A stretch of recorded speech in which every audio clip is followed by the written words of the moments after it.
नमस्कार दोस्तों, जय हिंद, वंदे मातरम। स्वागत है आपका अपने टीटी फैमिली शिक्षकों के परिवार जायसवाल कोचिंग सेंटर पर, पावर्ड बाय शिक्षा ही प्रकाश है। आज हम हिंदी वर्णमाला के टॉप 50 प्रश्न करेंगे, क्योंकि हिंदी वर्णमाला के 2-3 प्रश्न पूछे जाने हैं। क्योंकि टारगेट हमारा चयन परीक्षा में 15 में से 15 नंबर लाना हिंदी भाषा में, तो वह हिंदी वर्णमाला भी बहुत इंपॉर्टेंट रोल होने वाला है। तो ये टॉप 50 प्रश्न है।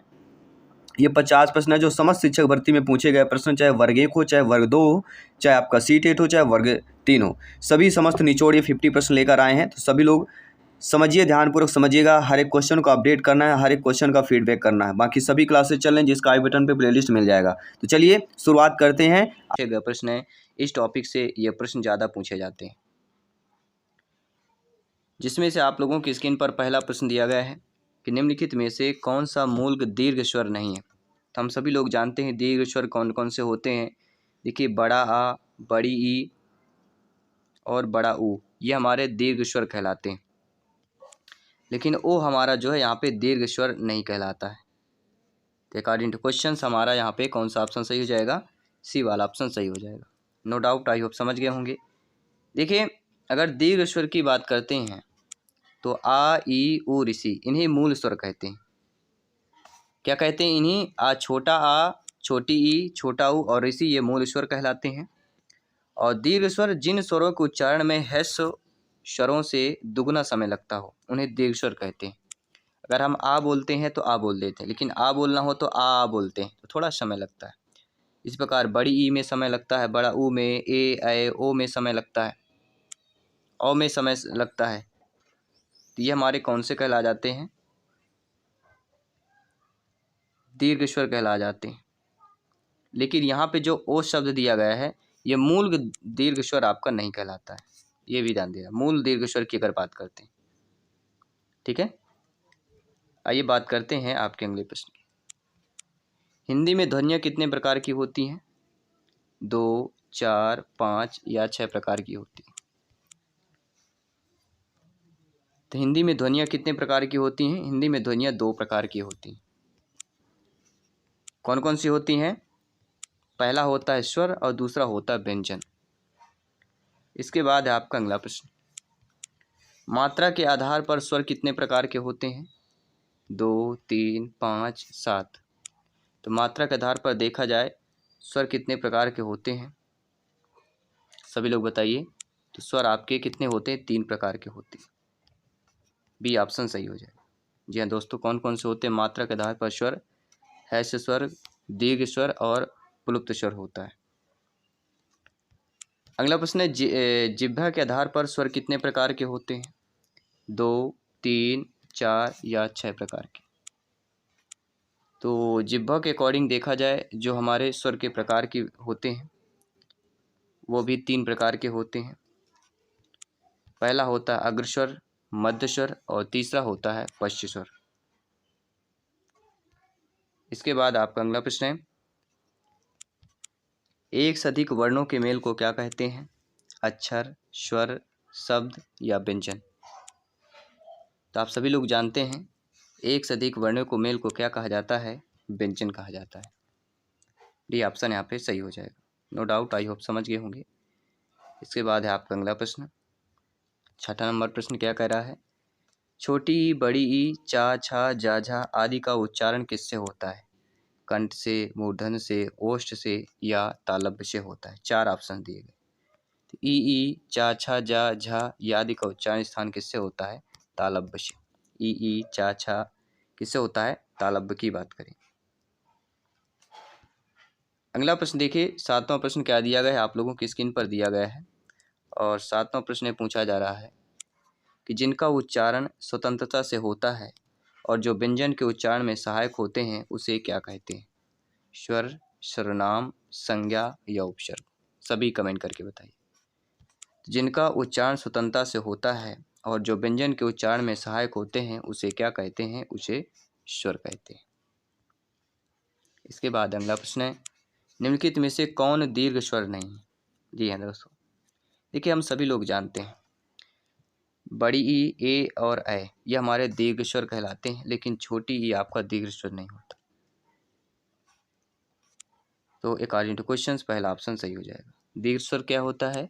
जिन स्वरों के उच्चारण में ह्रस्व स्वरों से दुगना समय लगता हो। बड़ा आ, बड़ी ई, ऊ, ए, ऐ, ओ, औ ये दीर्घ स्वर के उदाहरण कहलाते हैं।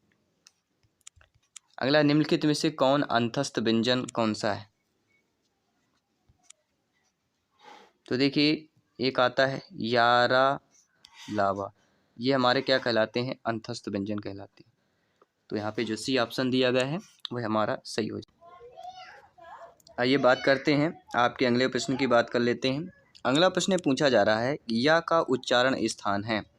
ओष्ठ है, दांत है, मूर्धा है या तालु है? तो यारा लावा अभी हमने पढ़ भी चुका है।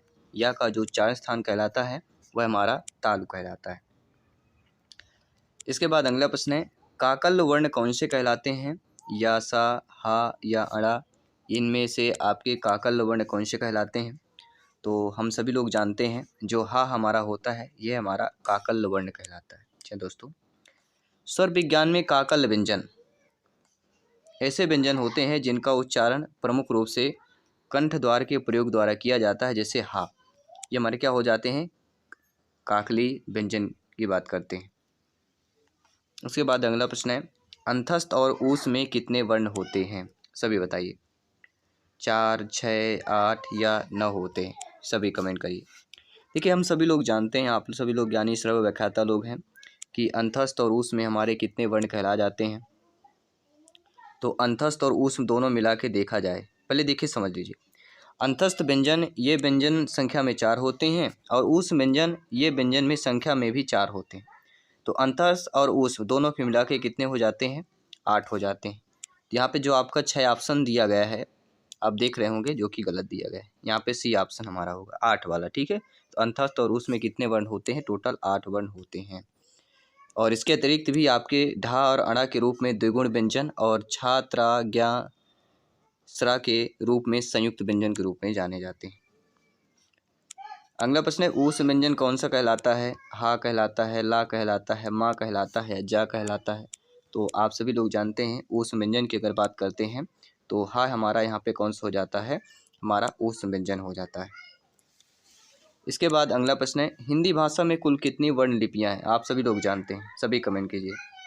तो हिंदी भाषा में जितनी हमारी वर्ण लिपियाँ हो जाती हैं सभी लोग जानते हैं, हिंदी भाषा में 52 कुल वर्ण और लिपियाँ कहलाती हैं। तो यहाँ पे जो डी ऑप्शन दिया गया है सही हो जाएगा। ये तो सभी लोग लगभग जानते हैं मेरे हिसाब से, आप सभी लोग इतना तो सिंपल सी बात है, बचपन से पढ़ते आ रहे हैं, तो ये सारी चीज़ें जानना बहुत ही इम्पोर्टेंट और आसानी से हमें पता लग जाता है, जानकारी पहले से उपलब्ध रहती है। जब एक ही ध्वनि का द्वित्व हो जाए तब वह क्या कहलाता है? संयुक्त ध्वनियाँ, युग्मक ध्वनियाँ, आपके संपृक्त ध्वनियाँ या पारस्परिक ध्वनियों की बात करेंगे। तो जब एक ही ध्वनि का द्वित्व हो जाता है उनको क्या कहा जाता है? तो उनको सभी लोग बताइए क्या कहा जाता है? युग्मक ध्वनियों की बात करेंगे। अगला प्रश्न है, वह कौन सा व्यंजन है? वह जो दिया गया है ये हमारा कौन सा व्यंजन है? ऊष्म है, महाप्राण है, अंतस्थ है या अघोष है? सभी कमेंट करके बताइए। तो वह कौन सा व्यंजन कहला जाता है? तो वह हमारा अंतस्थ व्यंजन कहला जाता है। सी वाला ऑप्शन यहाँ पे आप लोगों का सही हो जाता है। इसके बाद आपका अगला प्रश्न दिया गया है, पाफा, बाभा, माँ आदि का उच्चारण किससे होता है? दंत से होता है, ओष्ठ से होता है, तालव्य से होता है, कंठ से होता है? सभी कमेंट करके बताइए। तो पाफा, बाभा, माँ आदि का जो उच्चारण स्थान होता है किससे होता है? पाफा, बाभा, माँ। ओष्ठ की बात करेंगे, दोनों ओंठ आपस में टकरा रहे हैं जब ये वर्ण आप लोग बोलते हैं। इसके बाद अगला प्रश्न है, जब दो व्यंजन एक साथ मिलते हैं तो उन्हें क्या कहते हैं? तो जब दो व्यंजन एक साथ मिलते हैं तो उनको क्या कहा जाता है? उनको संयुक्त व्यंजन कहा जाता है। तो यहाँ पे आप लोगों का जो पहला ऑप्शन दिया गया है वह हमारा सही हो जाएगा। वर्ण तालिका के अनुसार ह्रस्व, दीर्घ और प्लुप्त क्या होते हैं? स्वर होते हैं, व्यंजन होते हैं, मात्रा होते हैं, विसर्ग होते हैं। तो हम सभी लोग जानते हैं वर्ण तालिका के अनुसार ह्रस्व, दीर्घ और प्लुप्त जो कहला जाते हैं वह हमारा स्वर कहला जाता है। पहला ऑप्शन यहाँ पे सही हो जाएगा।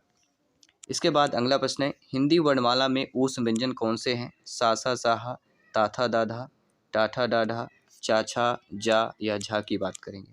तो हिंदी वर्णमाला में जो ऊष्म व्यंजन होते हैं वह हमारा सा, सा, साहा कहला जाता है। जो पहला वर्ग दिया गया है, ग्रुप दिया गया है, पहला ऑप्शन हमारा सही हो जाता है।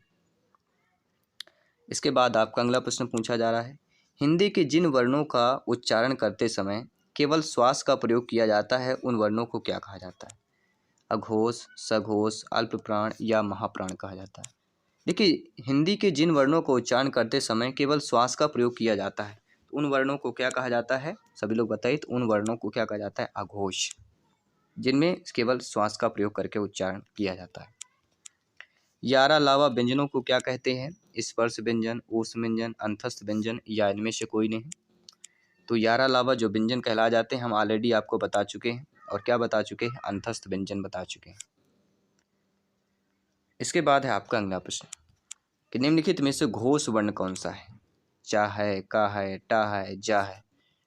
तो यहाँ पे हम किसकी बात करेंगे? घोष वर्ण पूछा जा रहा है, कौन सा है? जी हाँ दोस्तों, घोष वर्ण कौन सा है? तो यहाँ पे जो जा लिखा हुआ है यानी कि डी ऑप्शन हमारा क्या हो जाएगा? घोष वर्ण कहला जाएगा। डी ऑप्शन यहाँ पे ऑलरेडी सही हो जाएगा।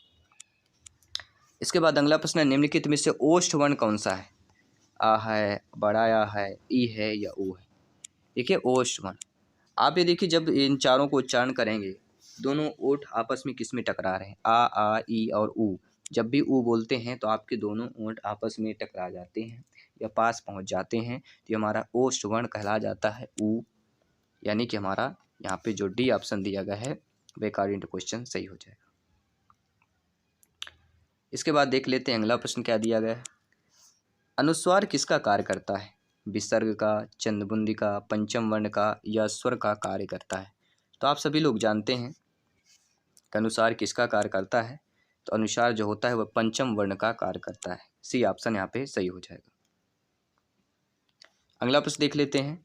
लिखित भाषा में मूल ध्वनियों के लिए जो चिन्ह मान लिए गए हैं या जिस रूप में लिखे जाते हैं उसे क्या कहते हैं? लिपि, स्वर, ध्वनि या व्यंजन कहते हैं? सभी कमेंट करके बताइए। तो लिखित भाषा में मूल ध्वनियों के लिए जो चिन्ह मान लिए गए हैं जिस रूप में ये लिखे जाते हैं उसे क्या कहते हैं? लिपि। क्या कहा जाता है? लिपि कहा जाता है। सभी बताइए, जो आपके फर्स्ट ऑप्शन में दिया गया है वह हमारा ऑप्शन सही हो जाएगा, नो डाउट। आई होप समझ रहे हैं आप सभी लोग। कमेंट करते रहिए, फीडबैक करते रहिए। अगला है निम्नलिखित में से कौन सा संयुक्त स्वर नहीं है? जी हाँ, संयुक्त स्वर की पहचान करके बताना। ए, ऐ, ऊ और ओ, सभी बताइए। देखिए संयुक्त स्वर तो आपका ए, ऐ और ओ ये संयुक्त स्वर है, लेकिन जो ऊ दिया गया है ये आपका संयुक्त स्वर नहीं है।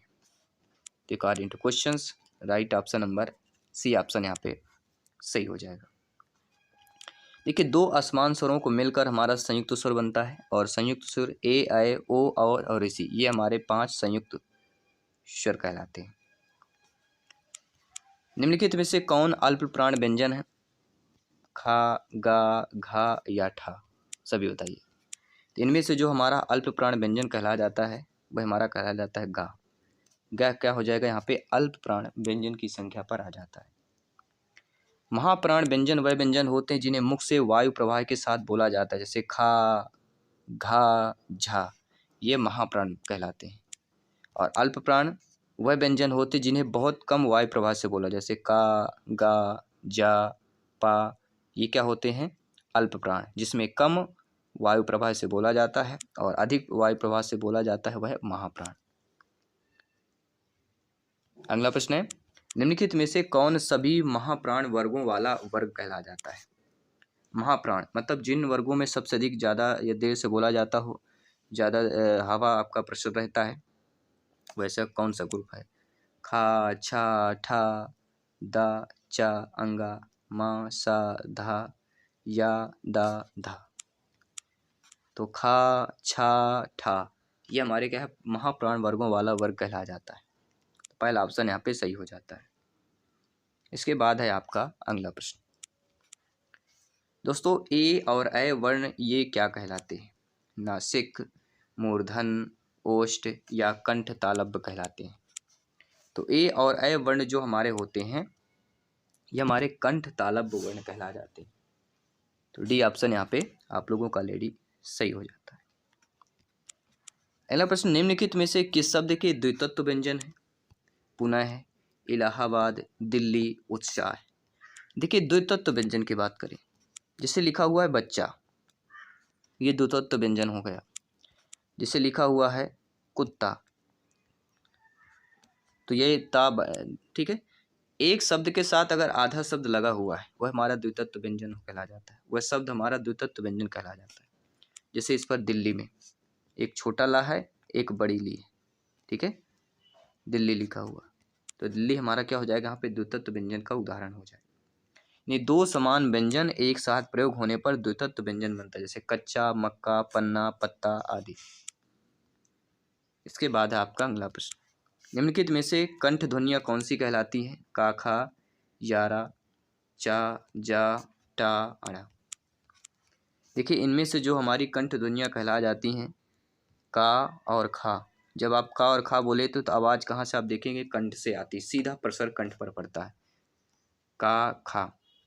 तो हमारा जो पहला ऑप्शन दिया गया है, हमारे कंठ ध्वनियाँ कौन सी हैं, का और खा वाली हो जाएंगे।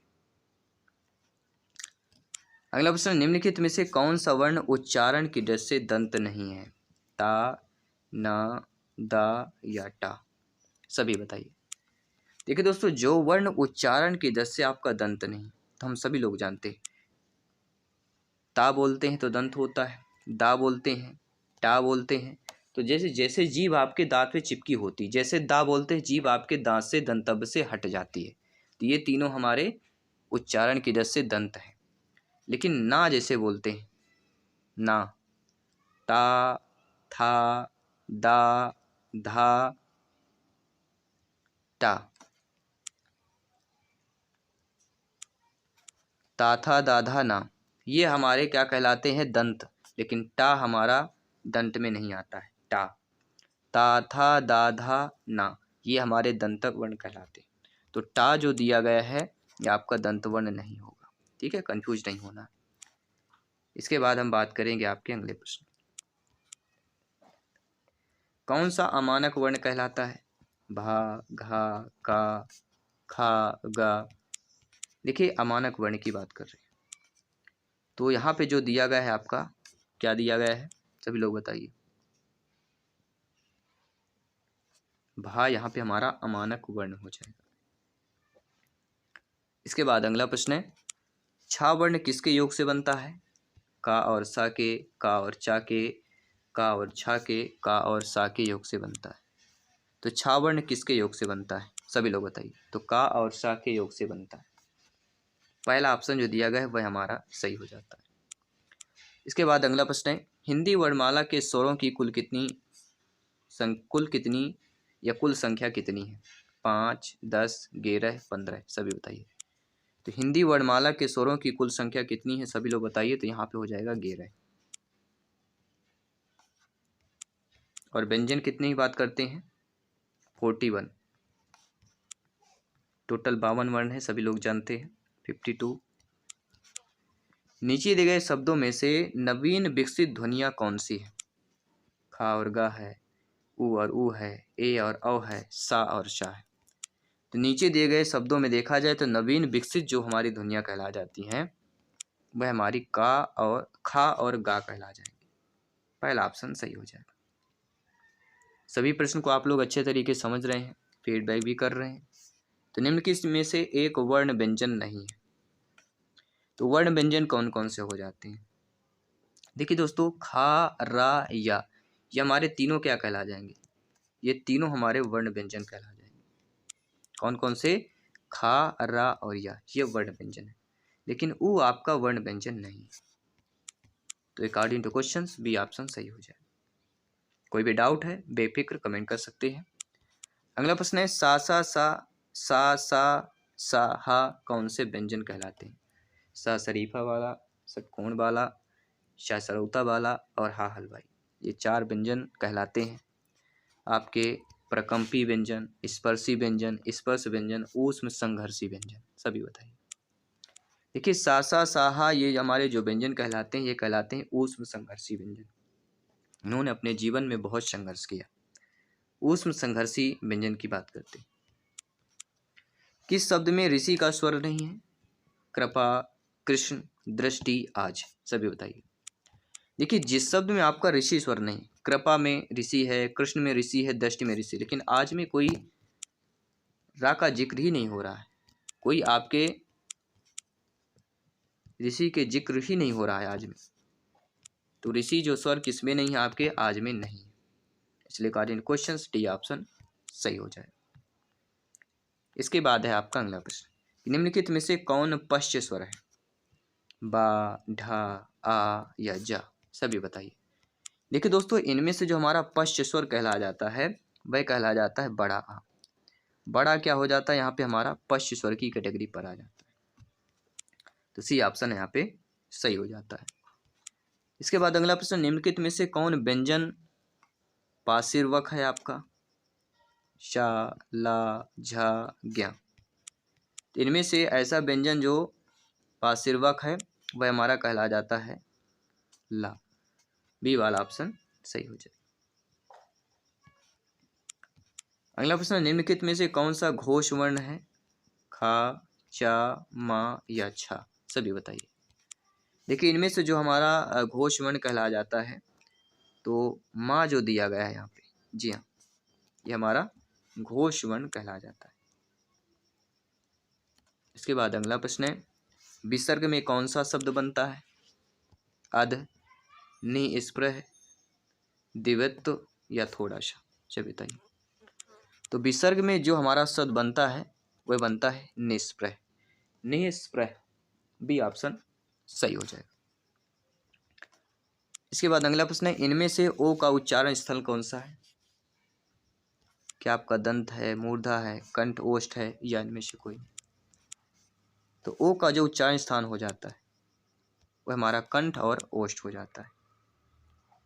अगला है, का, गा, जा और फा ये ध्वनियाँ किसकी हैं, संस्कृत की, अरबी फारसी की, अंग्रेजी की या दक्षिणी भाषाओं की।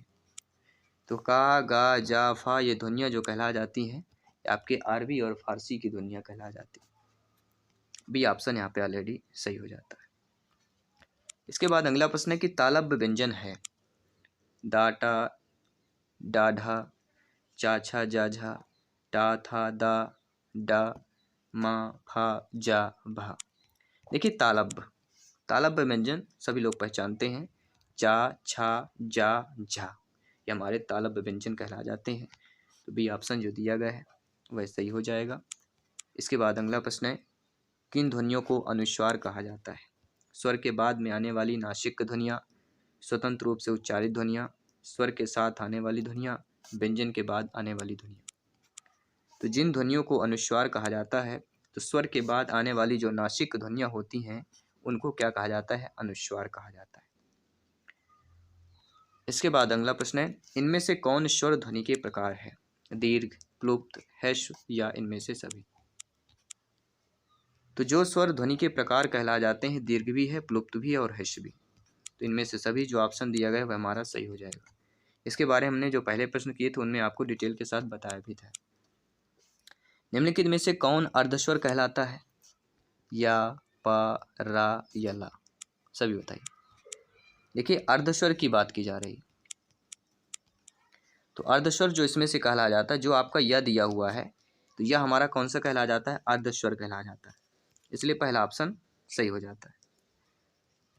अगला प्रश्न है, महाप्राण ध्वनियाँ व्यंजन वर्ग में किससे संबंधित हैं, पहले दूसरे, दूसरे तीसरे, दूसरा चौथा, पहला चौथा।